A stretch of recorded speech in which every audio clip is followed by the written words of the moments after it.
Thanks, guys. Well, in the midst of that horrific crash, as the nation grieved with the families of those who lost their lives, 16 in all, many just starting their lives, we were all looking for some glimmer of hope, some way to understand what really wasn't understandable.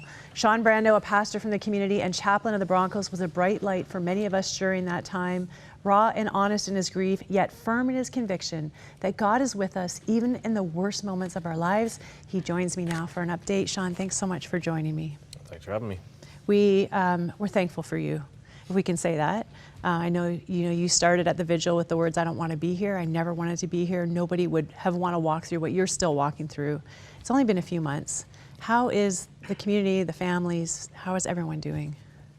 Yeah, that's a pretty tough question. I think that something that many people don't understand is that all those kids weren't from Humboldt. And so a lot of them go back to communities by themselves. Some of them go back where there was 2 or 3 of them from a community or things like that, some to Alberta, some to Manitoba, and so on. So a lot of the grief is spread out. It's not all collective just in Humboldt. And that's a tough question to answer a little bit. And grief is messy at the best. And it doesn't follow a formula. It doesn't fit in a box in any of those ways. So it's a tough question to answer. Many people are at different stages. Some are putting on a very brave face with a very broken heart, and other people are very angry. And so it's grief has been tough to measure where people are at, and people are, some are coping, some are still really struggling, really fighting. So.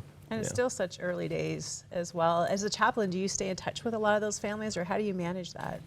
We sure try. It's been really tough. There's been so many different events, so it's been really interesting to see the families go home and then come back together again for different events, whether it be in Humboldt or in different concerts and benefits and services and things like to have for the group collectively. I think has been good for them to be able to be together.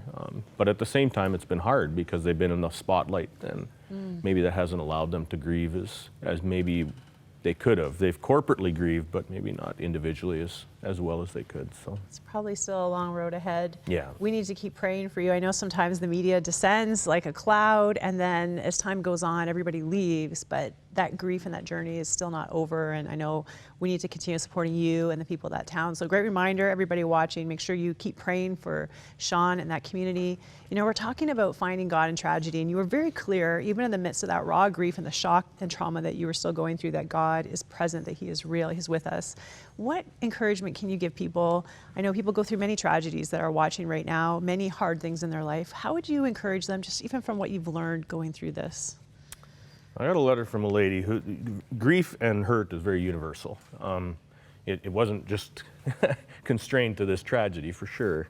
And so I got a letter from a lady that was actually part of the residential school situation.